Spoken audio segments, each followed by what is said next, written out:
To be able to create and share your ePortfolio templates with your learners, the first way of doing this will be to make use of the Flintshire Schools Digital Supports page or website. Select Digital Leads, and then there is a page with information about ePortfolios. What you'll see here is an example of the Google Sites template that we're going to use today. And what we'll be able to do is to just see what that template looks like. So when the learners publish their website, this is what they'll look like. They'll have the homepage is their pupil one-page profile or pupil-centered planning. And what we do is go through all the different things within the ALN documentation, just so that we've got all about our pupils, and all pupils in the class are then able to do that activity. We also have a page that has the 4 purposes. And what this does is allow our learners to use it as a reference. So when they're reflecting on their work, they can think about how what they've done has enabled them to develop and understand the characteristics within the 4 purposes. So to be an ambitious, capable learner, they'll be able to reference that they've set themselves high standards and sort out challenges, and then they'll be able to put that in their work. They also have a year 3 page. So this is how we started in the school that I worked in. They also have a page for year 4, year 5, and year 6. And then they also have pages for recording their achievements outside of school and also their digital badges. Now, on their class pages, they also had some sentence starters, so they could think about how to start that reflection process and what they wanted to say. So these are all part of all the pages as well. So that's the first option. If we want to follow that route and we want to make a copy, we can click here to open up the Google Drive folder with the support for schools. And what you'll be able to do is to see that there's a primary document and there's also one for secondary schools, organised a little bit differently. So to make a copy of this portfolio, what you'll need to do is to click on the 3 dots, select Make a Copy, and what that will do is it will create a copy in your My Drive. So this is my folder with everything that you can see and you can make copies of. But what you'll then be able to do is once you've clicked that Make a Copy, I did it earlier on. So in My Drive now, I now have my copy of my example digital portfolio primary there.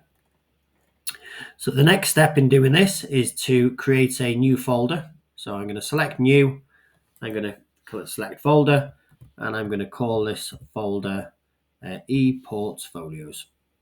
And then within that folder, that's where I want my template to sit. So if I go back down, I'm going to click on it and just drag it up and place it in that ePortfolio folder. There it is. And if I go back up, what I'll be able to do is to just check, make sure that there's my copy of my portfolio. So I can click on my drive again. Now my next step is to share this folder with the learners. So what I'll need to do is to select the More Actions again. I click Share and Share again. I then get my options for my sharing of my ePortfolio folder. And you can see that automatically everything in your My Drive is restricted. So we want to change this. As adults using Hub, we have the option to change it to Hub, or we can change it to anyone with the link. What our learners have is that they have restricted, and then they also have Hub. So we're going to change it to Hub, which means that only learners or people with Hub accounts will be able to access or see the folder. We can also just check in the viewer. They can view, they can comment, or they can edit. In this case, we want them to just be able to see that folder, and they must have the link to be able to access. So I'm going to copy that link now, and then I'm going to click Done. And now what I need to do is to share that with my learners. So I'm going to click on a new tab. I'm going to open my Google Classroom in my example class, and I'm going to create a piece of classwork. So by selecting Create, I'm going to create an assignment for it. I'm going to call it ePortfolios And then from that link that I took before, I'm going to add the link in by pasting it in there, and I'm going to add a link then and see that it takes me to my ePortfolios. Again, students can only view that folder, and what I want to do in the topic is create a topic for it to sit in.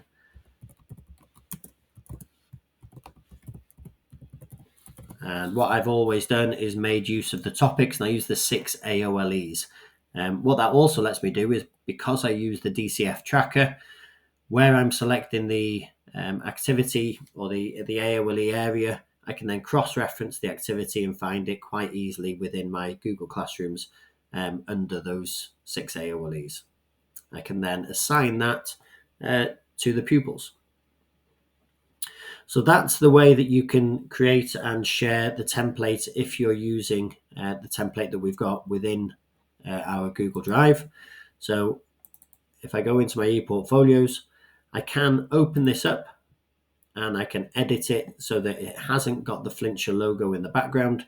So when you're editing your portfolio, before you share it with your pupils, what you will be able to do is to go and change this image in the background. So by selecting it there, you can create your own with your own school logo, or you can just allow pupils to create their own backgrounds that they want to use. If you want to create your own template, what you'll need to do is to follow those steps before. So you're going to create your ePortfolio folder. You can then select New, and by going down to More, you can select a new Google site.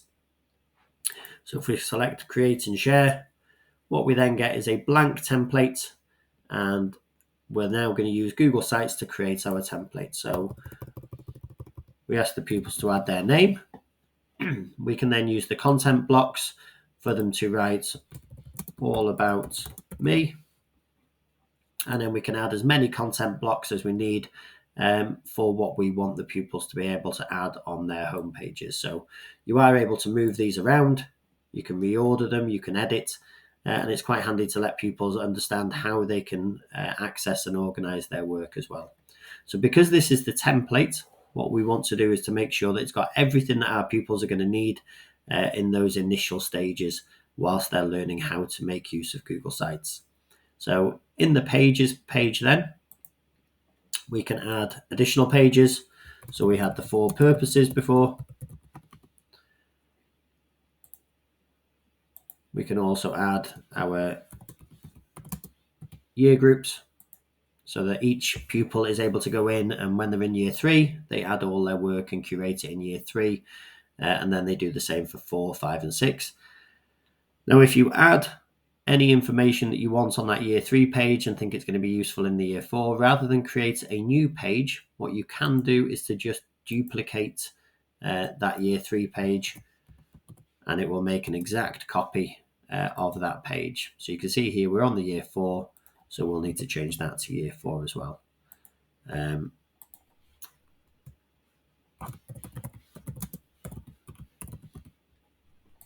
So once pupils have created those, as you can see there, my digital badges page is in the wrong place, so I want to just move that down to the bottom.